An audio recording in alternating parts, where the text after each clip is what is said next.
صحابک یا حبیب اللہ ومن یرغب عن ملت ابراہیم الا من صفیہ نفسا، اور ملت ابراہیمی سے اس شخص کے سوا کون منحرف ہوگا جو بیوقوف ہو۔ وَلَقَدِ اصْطَفَيْنَاهُ فِي الدُّنْيَا، اور بے شک ہم نے ان کو دنیا میں منتخب کر لیا۔ وَإِنَّهُ فِي الْآخِرَةِ لَمِنَ الصَّالِحِينَ، اور بے شک وہ آخرت میں صالحین میں سے ہیں۔ اِذْ قَالَ لَهُ رَبُّهُ أَسْلِمْ، اور یاد کیجئے جب ان سے ان کے رب نے کہا میری اطاعت کرو۔ قَالَ أَسْلَمْتُ لِرَبِّ الْعَالَمِينَ، انہوں نے کہا میں تمام جہانوں کے رب کی اطاعت پر ثابت قدم ہوں۔ باتیں ابراہیم علیہ السلام کی فضیلت، خوبی، شہر مکہ کو بسانا اور حرم کعبہ اور کعبہ کو حرم قرار دینا، اور پھر تعمیر کعبہ سے فارغ ہونے کے بعد رب عز و جل کے حضور دست دعا کرنا، اور پھر مکہ کو حرم قرار دینا، اور مکہ میں ایک نبی اللہ عز و جل مبعوث فرمائے بھیجے، اس کی دعا کرنا، یہ ساری باتیں گزر چکی۔ آگے جو آیت ہے وَمَن يَرْغَبُ عَن مِّلَّةِ ابراہیم، اور جس نے ملت ابراہیمی سے منہ موڑا۔ اللہ عز و جل کا شکر ہے، ہزارہ احسان ہے کہ اللہ نے آدم علیہ السلام کو جس دن پر پیدا کیا تھا اسی دن پر آج ہم سب کو قائم رکھا ہے۔ ایک ایسا تسلسل جو آدم علیہ السلام کو اللہ عز و جل نے عطا کیا تھا وہ آج ہم تک ہے۔ آدم علیہ السلام لا الہ الا اللہ کے قائل تھے، الحمدللہ لا الہ الا اللہ کے ہم بھی قائل ہیں۔ لا الہ الا اللہ پر آدم علیہ السلام کا بھی ایمان، اور آدم علیہ السلام کے بیٹوں کا ایک لمبی مدت گزر جانے کے بعد بھی لا الہ الا اللہ پر ایمان۔ اس لیے اللہ کا شکر ادا کرنا چاہیے کہ بہت سے لوگ بہک گئے، رائے حق سے بھٹک گئے، صراط مستقیم کو بھول گئے، مگر اللہ عز و جل کا احسان ہم پر کہ اس نے ہمیں لا الہ الا اللہ پر قائم رکھا۔ ابراہیم علیہ السلام نے کہا تھا وَسَمَّاكُمُ الْمُسْلِمِينَ، انہوں نے ہی تمہارا نام مسلمان رکھا۔ اور نبی کریم صلی اللہ علیہ وسلم نے بارہا اپنے امت کو خطاب فرماتے ہوئے فرمایا وَأَبِيكُمْ مِلَّةَ إِبْرَاهِيمَ، تم جس مذہب پر ہو، جس مسلک پر ہو، جس دین پر ہو، جس ملت پر ہو، وہ تمہارے باپ ابراہیم کی ملت ہے۔ ابیکم ملت ابراہیم۔ اور میں نے گزشتہ جمعہ بتایا تھا کہ دنیا کی وہ دو بڑی قوم بھی مسلمانوں کے علاوہ جو قیامت پر اور خدا پر ایمان کا دعویٰ کرتی ہے، وہ بھی ابراہیم علیہ السلام کو تسلیم کرتی ہے، یعنی یہود و نصارہ۔ اور مکہ کے کافر بھی، اہل مکہ بھی ابراہیم علیہ السلام کا گن گاتے تھے۔ یہ اور بات ہے کہ ابراہیم علیہ السلام سے ان کا حقیقی تعلق قائم تھا یا نہیں تھا۔ دیکھیے دعویٰ کرنا الگ چیز ہوتا ہے کہ صاحب میں فلاں ہوں، لیکن در حقیقت اس پہ قائم ہونا یہ مشکل امر ہے۔ ہر ایک تو دعویٰ کرتے ہیں کہ ہم آپ کے چاہنے والے ہیں، ہم آپ کے ماننے والے ہیں، ہم آپ کی اطاعت کرنے والے ہیں، لیکن آپ کا رنگ ڈھنگ بتائے گا کہ آپ چاہنے والے ہو یا نہیں ہو، ماننے والے ہو یا نہیں ہو، اطاعت شعار ہو یا نہیں ہو، وہ آپ کا رنگ ڈھنگ بتائے گا، آپ نہیں بتاؤ گے، کیونکہ زبان تو کچھ بھی بول سکتی ہے۔ کفار مکہ بھی کہا کرتے تھے کہ ہم ملت ابراہیمی پر ہیں، محمد رسول اللہ صلی اللہ علیہ وسلم بھی ان کو دعوت دیتے تھے ملت ابراہیمی کی۔ سوال یہ ہے وہ خود بھی دعوے دار تھے ملت ابراہیمی کا، اور محمد رسول اللہ صلی اللہ علیہ وآلہ وسلم بھی انہیں جس چیز کی دعوت دیتے تھے وہ بھی ملت ابراہیمی تھی، لیکن فرق یہ تھا کہ وہ جو اہل مکہ تھے وہ صرف ایک پرمپرا، ریتی رواج اور چلا آ رہا ہے، ہم نے سنا ہے، کس سے سنا ہے اس کا پتہ نہیں، مگر محمد رسول اللہ صلی اللہ علیہ وسلم کی رہنمائی ان کا رب کر رہا تھا، اور آیت قرآنی کا نزول انہی پر ہو رہا تھا۔ رسول اکرم صلی اللہ علیہ وسلم کے دل میں اللہ عز و جل جو کلام نازل فرما رہا تھا، آپ اسی کلام کو پبلک کے سامنے دہرا رہے تھے۔ ظاہر سی بات ہے، جس کی رہنمائی رب کرے، جس کی نگہبانی رب کرے، جس کا دیکھ ریکھ رب کرے، وہ نہ بہک سکتا ہے نہ بھٹک سکتا ہے، اور ہمارے لیے زہ نصیب ہوگا کہ ہم اسی کی پیروی کریں جس کی نگرانی اور نگہبانی رب عز و جل کر رہا ہے۔ تو اللہ عز و جل نے فرمایا، اچھا یہود و نصارہ کا بھی یہی دعویٰ تھا کہ صاحب ہم ملت ابراہیم کی ماننے والے ہیں، بلکہ وہ کہا کرتے تھے کہ ابراہیم علیہ السلام جو تھے وہ در حقیقت یہودی تھے، عیسائی کہا کرتے تھے کہ ابراہیم علیہ السلام جو تھے وہ در حقیقت عیسائی تھے۔ جیسے آج کل ہمارے یہاں علامہ اقبال صاحب ہیں، ان کے بارے میں ہم سنی مسلمان کہتے ہیں کہ علامہ اقبال ہم سنی تھے، دیوبندی حضرات کہتے ہیں وہ علامہ اقبال ہمارے تھے، اور کمال یہ ہے کہ قادیانی کہتے ہیں وہ ہمارے تھے، اور سب کو ان کے اشعار مل جاتے ہیں۔ قرآن پاک میں اسی سورہ بقرہ میں بات آنے والی ہے، سورہ آل عمران میں، کہ اللہ عز و جل نے نبی کریم صلی اللہ علیہ وسلم سے کہا کہ آپ ان سے پوچھئے کہ یہودی دھرم آیا کب، تم اپنے آپ کو یہودی کہنے کب سے لگے؟ حضرت یعقوب علیہ السلام کے ایک بیٹے کا نام یہود ہے، یہودا، اور وہیں سے وہ یہودی کہلائے، جو کہ حضرت ابراہیم علیہ السلام کے پوتے کے بیٹے ہیں، تو پھر ابراہیم علیہ السلام یہودی کیسے ہو گئے؟ جب آدمی کی عقل مر جاتی ہے، سوچ باج پڑ جاتی ہے، تو بہکی بہکی باتیں کرنے لگتا ہے۔ جب عقل مر جاتی ہے اور سوچ باج پڑ جاتی ہے تو بہکی بہکی باتیں کرنے لگتے ہیں۔ ان سب کا جواب رب عز و جل نے دیا، وَمَن يَرْغَبُ عَن مِّلَّةِ إِبْرَاهِيمَ، جس نے بھی ملت ابراہیمی سے منہ موڑا وہ در حقیقت عقل سے پیدل ہے، وہ بیوقوف ہے، یعنی عقل سے پیدل ہے، اس کا عقل سے، شعور سے، سمجھ سے کوئی تعلق نہیں۔ وَلَقَدِ اصْطَفَيْنَاهُ فِي الدُّنْيَا وَإِنَّهُ فِي الْآخِرَةِ لَمِنَ الصَّالِحِينَ، اور جہاں تک بات ابراہیم خلیل اللہ کی ہے تو اللہ نے ان کو دنیا میں اپنے لیے چن لیا، اور آخرت میں بھی وہ اللہ والوں میں ہیں، اور تمہارے لیے فلاح اسی میں ہے کہ تم ملت ابراہیمی کی پیروی کرو۔ کس سے کہا جا رہا تھا؟ اہل مکہ سے، یہود سے، نصارہ سے، اور الحمدللہ ہم تو اس ملت پر قائم ہیں ہی۔ اذ قال له ربه اسلم قال اسلمت لرب العالمین۔ اب ابراہیم علیہ السلام کی رب شان بیان کر رہا ہے کہ میرا ابراہیم، میرا بندہ، میرا خلیل ایسا ہے کہ جب بھی ان سے کہا جاتا ہے مان لو، تسلیم کر لو، عبادت میں، اطاعت میں مستغرق ہو جاؤ، تو ابراہیم ٹال مٹول نہیں کرتے، سوچ بچار نہیں کرتے، سوال نہیں کرتے کہ رب کیسے کروں کیسے نہ کروں، بس وہ سیدھا رب عز و جل کے حکم کے سامنے جھک جاتے ہیں۔ وہ آپ نے سنا نا اس سے پہلے اسی سورہ بقرہ میں، جب موسیٰ علیہ السلام نے قوم کو حکم دیا تھا کہ گائے ذبح کرو، تو کیسی بات بنائی ان لوگوں نے، مگر ابراہیم علیہ السلام کو رب نے حکم دیا کہ اپنے بیٹے کی قربانی کرو، جبکہ وہ خواب تھا۔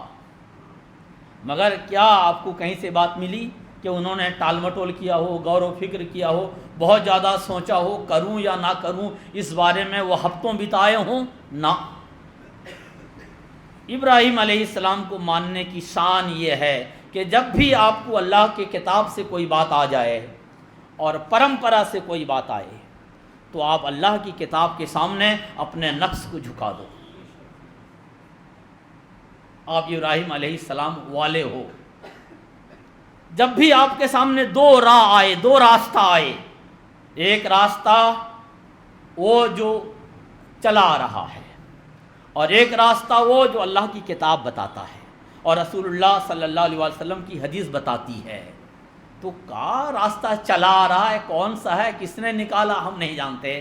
ہم تو اللہ کے بندے ہیں، رسول اللہ صلی اللہ علیہ وسلم کے غلام ہیں۔ جب بات اللہ کی آئے گی اور جب رسول اللہ صلی اللہ علیہ وسلم کی سنت کی آئے گی تو نہ وہاں ہر دھرمی چلے گی، نہ من کا چلے گا، نہ باپ دادا کا چلے گا، صرف چلے گا رب کا، چلے گا رب کے حبیب کا چلے گا۔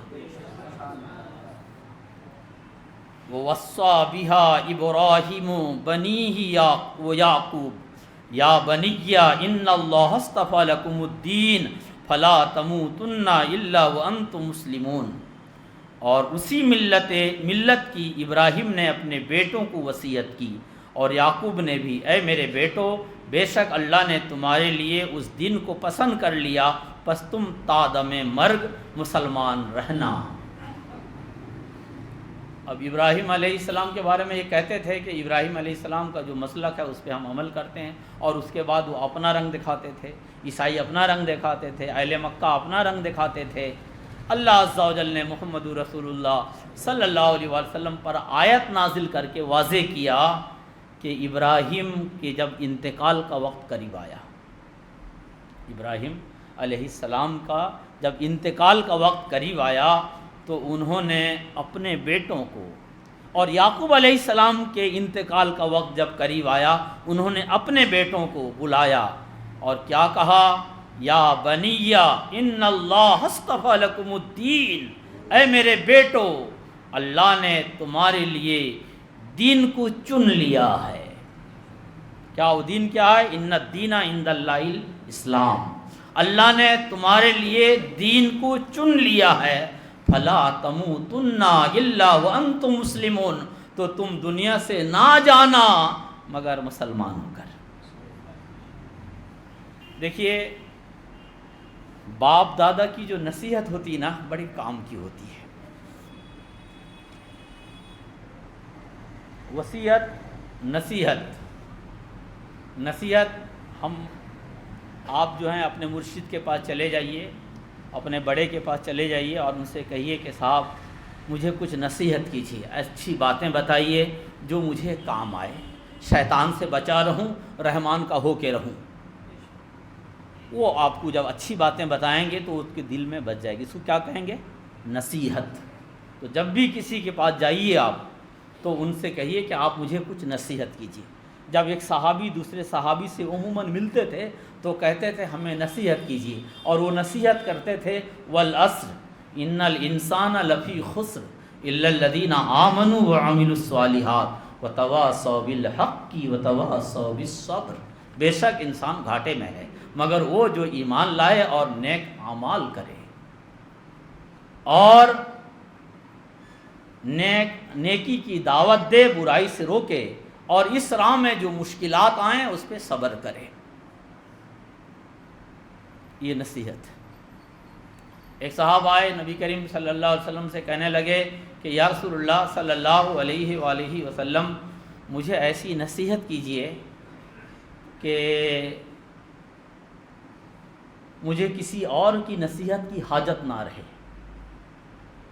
آپ نے فرمایا جب بھی تم نماز پڑھو اس نماز کو آخری نماز سمجھ کے پڑھو، جب بھی تم نماز پڑھو اس نماز کو آخری نماز سمجھ کے پڑھو۔ مطلب عصر کی نماز پڑھ رہا ہے اور وہ یقین کرے کہ شاید مغرب سے پہلے ہمارے پاس موت کا فرشتہ آ جائے گا، اور اللہ عز و جل نے جو جسم میں روح رکھا ہے وہ شاید مغرب سے پہلے تک ہے، لہذا وہ جو عصر کی نماز پڑھے گا وہ نماز کہلائے گی۔ تو اس نصیحت کا بڑا فائدہ ہے، اور وصیت اس کو کہتے ہیں جب آدمی مر رہا ہو، جب آدمی مر رہا ہو، اسے موت کا یقین ہو جائے، ہم اس کو مرنے نہ دینے کے لیے وینٹیلیٹر میں رکھ دیتے ہیں۔ جبکہ اگر دیکھیے ایک مسئلہ یاد رکھیے گا، اگر کوئی جوان لڑکا ہے اور آپ کو لگتا ہے کہ ایسی کوئی بیماری ہے، وینٹیلیٹر میں اگر رکھ دیتے ہیں تو ہو سکتا ہے وہ بچ جائے، تو یہ رسک لیجئے، ورنہ اگر عمر ہو گئی ہے اور ایسا آثار نہیں بتاتے ہیں تو یہ رسک مت لیجیے. ایک تو آپ کے مال کا ضیاع ہے، دوسرا میں اس کو کلمہ شہادت نصیب نہیں ہوتی. اب وہاں رہتے ہی نہیں، وہ رہنے نہیں دیا جائے گا. تو کم از کم یار آج نہیں تو کل اس کو جانا ہے، کم سے کم وہ کام تو کر لیں جو سنت اسلام ہے. سمجھ رہے ہیں؟ وصیت کا ہمارے ہاں بڑا اہتمام بھی ہے، بڑا اعتبار بھی ہے. انبیاء علیہ السلام نے وصیت کی، ابھی ہم نے ابراہیم علیہ السلام کی وصیت بتائی، اور ابھی ہم یعقوب علیہ السلام کی وصیت بتائیں گے. اور اس سے پہلے سیدنا علی کرم اللہ تعالی وجہ الکریم کی ہم وصیت کا ایک جز پڑھنا چاہتے ہیں. حضرت علی کرم اللہ وجہ الکریم نماز پڑھنے کے لیے مسجد میں جاتے ہیں، اور ظالم مسجد کے اندر چھپا بیٹھا ہے. وہ وار کرتا ہے اور آپ زخموں سے چور ہو جاتے ہیں، آپ کو اٹھا کے گھر لایا جاتا ہے، اور آثار بالکل ظاہر ہیں کہ آپ کا آخری وقت ہے، مگر الحمدللہ ہوش و حواس میں ہیں. حضرت امام حسن رضی اللہ تعالیٰ عنہ کو بلاتے ہیں اور انہیں بہت ساری باتوں کی وصیت کرتے ہوئے فرماتے ہیں کہ حسن، میں تمہیں وصیت کرتا ہوں، حسین میں تمہیں وصیت کرتا ہوں، میں تم دونوں کو وصیت کرتا ہوں کہ ہر حال میں اللہ سے ڈرتے رہنا. ایک باپ اپنے ان بیٹوں کو وصیت کر رہا ہے جو بیٹا جنتی ہیں، اور وہ باپ اس وقت امت میں سب سے افضل ترین شخص ہیں. حضرت علی کرم اللہ وجہ الکریم جس وقت آخری وقت گزار رہے تھے، اس وقت امت میں ان سے بہتر کوئی دوسرا شخص نہیں تھا.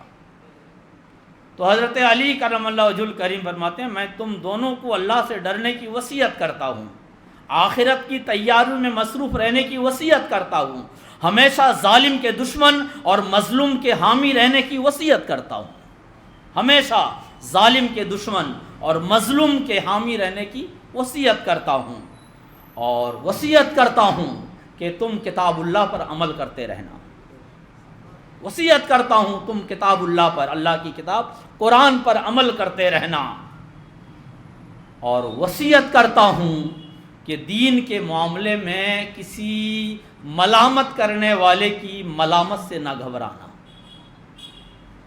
وہ قرآن پڑھتا ہے، وہ حدیث پڑھتا ہے، وہ صحابہ کرام کی باتیں کرتا ہے، وہ اولیاء اسلام کی باتیں کرتا ہے، اور لوگ اس پہ تنقید کرتے ہیں، تبصرہ کرتے ہیں، الٹی سیدھی باتیں کرتے ہیں، اور اس کی شخصیات پر کیچڑ اچھالتے ہیں. وہ گھبرا جاتا ہے اور اپنا راستہ بدل لیتا ہے. مگر اللہ اور رسول کی کا بھی حکم ہے، اور مولا علی کرم اللہ وجہ الکریم اپنے آخری وقت میں اپنے بیٹوں کے توسط سے ہم جیسوں کو وصیت فرماتے ہیں، کہتے ہیں کہ دین کے معاملے میں کسی ملامت کرنے والے کی ملامت سے نہ گھبرانا. جو اللہ نے کہا وہی کہنا، جو رسول اللہ صلی اللہ علیہ وسلم نے کہا وہی کہنا، جو اللہ کی کتاب میں ہے وہی بتانا، جو نبی کریم صلی اللہ علیہ وسلم کی سنت سے ہے وہی بتانا. کسی کو بھلا لگے کسی کو برا لگے اس کی پرواہ نہ کرنا. یہ کیا ہے؟ وصیت ہے. اس کے بعد فرماتے ہیں لا تترکوا الامر بالمعروف والنہی عن المنکر فیوال علیکم شرارکم. اے میرے بیٹو، تم امر بالمعروف اور نہی عن المنکر کا طریقہ نہ چھوڑنا، یعنی لوگوں کو نیکی کی دعوت دینا اور برائی سے روکنا، یہ ہمیشہ کرتے رہنا. فیوال علیکم شرارکم، اگر تم ایسا نہیں کرو گے تو شریر لوگ تم پر مسلط کر دیے جائیں گے، برے لوگ تم پر حاوی ہو جائیں گے. ثم تدعون فلا یستجاب لکم، پھر تم اللہ کو پکارو گے، دعا کرو گے، مگر تمہاری پکار اور دعا سنی نہ جائے گی. قرآن پڑھیے آپ تو اللہ عز و جل جا بجا حکم دیتا ہے، بھلائی کا حکم دو، برائی سے روکو، مگر وہ طریقہ ہم نے چھوڑ دیا. نتیجہ یہ ہے کہ آج ہم پر وہ لوگ مسلط ہیں جن کا مسلط رہنا ہمیں پسند نہیں، لیکن بے وجہ نہیں ہیں. اس کو بار بار پڑھیے گا، ایمان تازہ ہوگا. اللہ عز و جل نے سیدنا علی کرم اللہ وجہ الکریم کو کہ دل میں کیسا نور عطا کیا تھا. وہ نبی کریم صلی اللہ علیہ وسلم کے فیض سے کس قدر فیضیاب تھے کہ وہ دیکھ رہے تھے کہ کل کیا ہونے والا ہے کہ اگر تم امر بالمعروف کو چھوڑ دو گے، نہی عن المنکر کو چھوڑ دو گے، لوگوں کو نیکی کی دعوت دینا اور برائی سے روکنا کا عمل چھوڑ دو گے، تو فیوالا علیکم شرارکم، تم میں شریر لوگ مسلط ہو جائیں گے،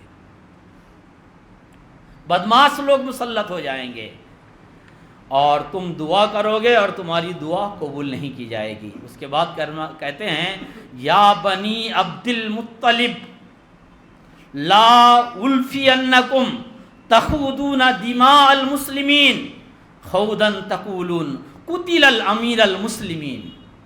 بہت پیاری بات ہے مولا علی کرم اللہ وجہ الکریم کی، امیر المؤمنین کی، امام المشارق والمغارب کی، اس ہستی کی جس کی تربیت نبی اکرم صلی اللہ علیہ وسلم نے شروع دن سے آخر دن تک کی۔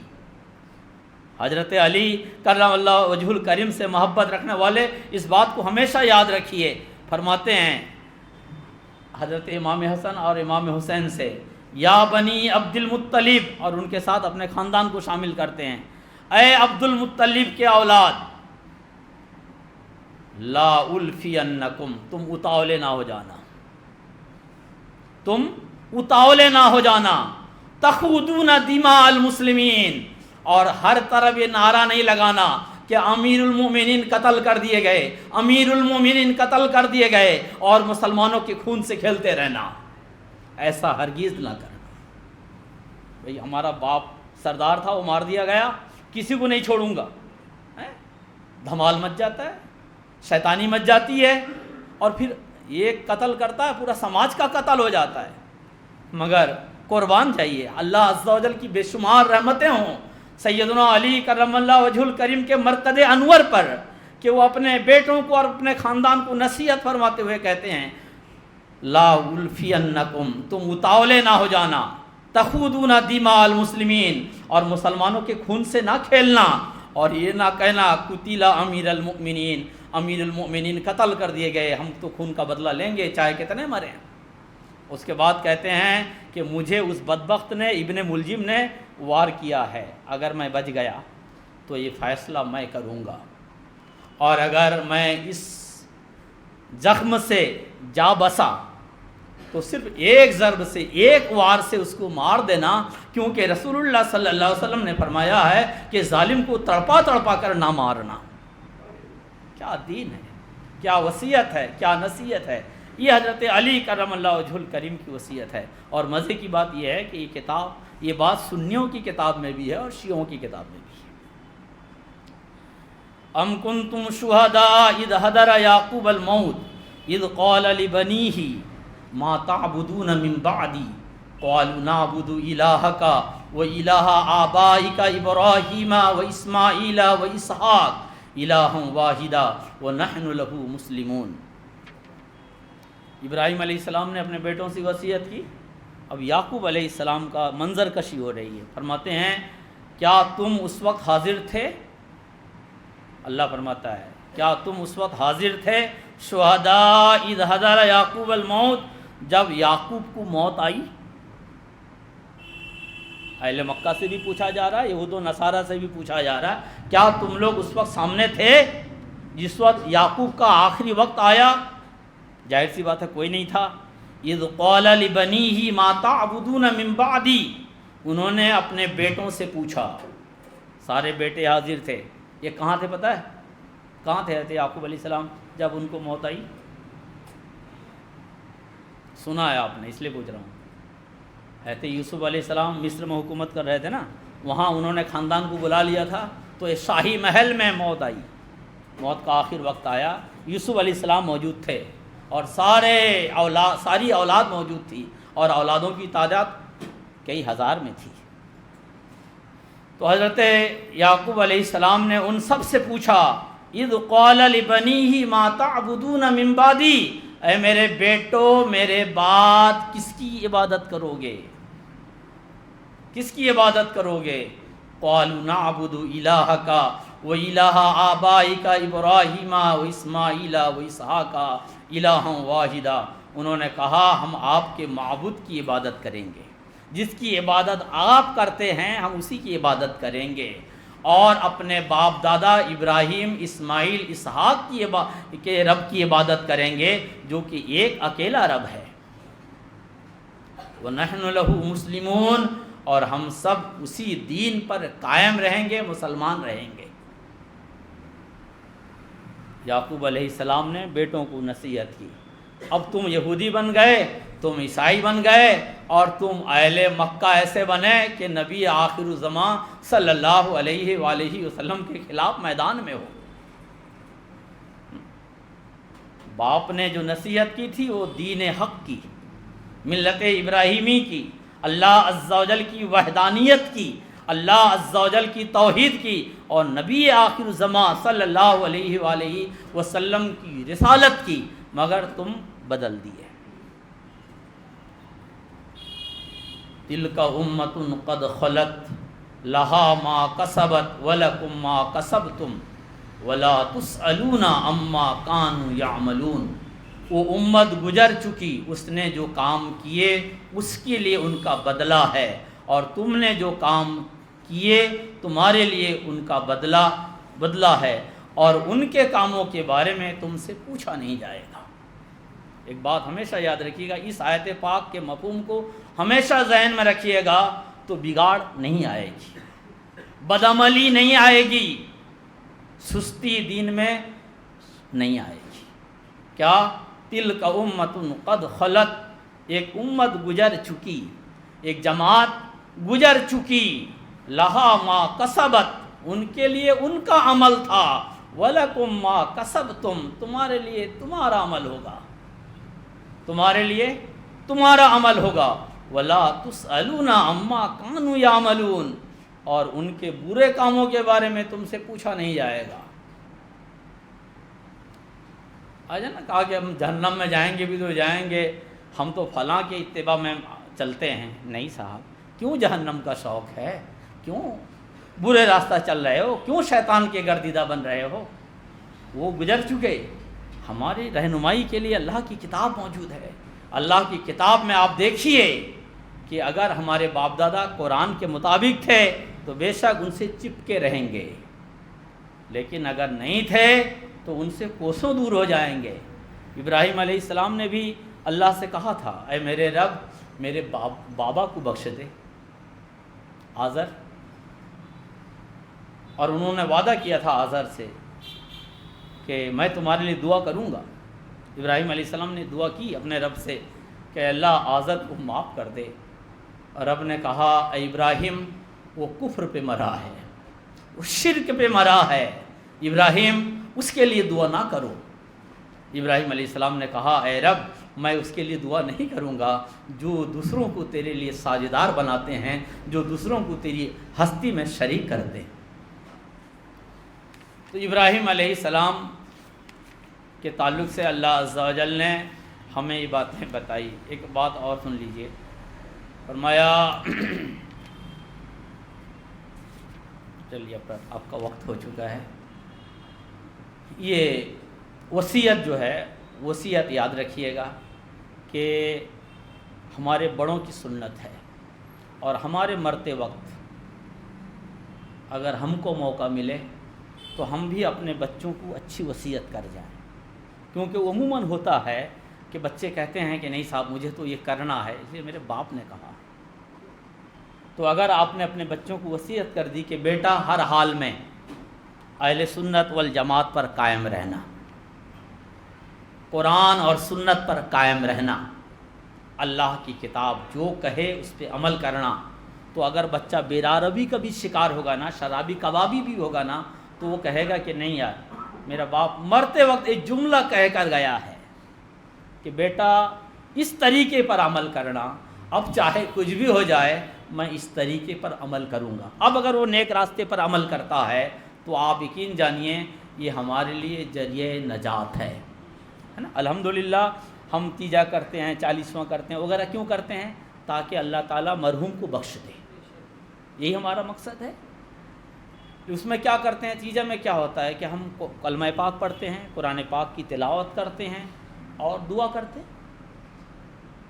لیکن اگر آپ بیٹے کو نصیحت کر کے جائیے کہ میرا بیٹا کسی وقت میں نماز نہیں چھوڑنا. میں انشاءاللہ کبھی موقع ملے گا حضرت علی کرم اللہ وجہ الکریم کی وہ پوری وصیت بیان کروں گا جس میں آپ نے نماز پر کتنا زور دیا ہے اور زکوٰۃ پر اور اسلام کے جو بنیادی چیزیں ہیں اس پہ کتنا زور دیا وہ سمجھیے گا.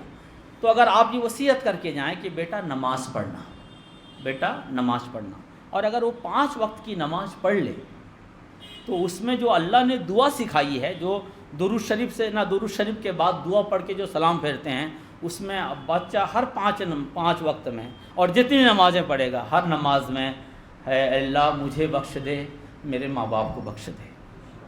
اور وہ کس حالت میں پڑھے گا؟ نماز کی حالت میں.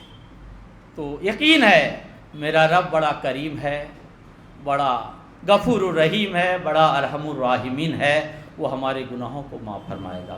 اللہ عز و جل ہمیں دین اسلام پر، ملت ابراہیمی پر، اللہ کی کتاب پر، رسول اللہ صلی اللہ علیہ وسلم کی سنت پر مرنے اور جینے کی توفیق عطا فرمائے.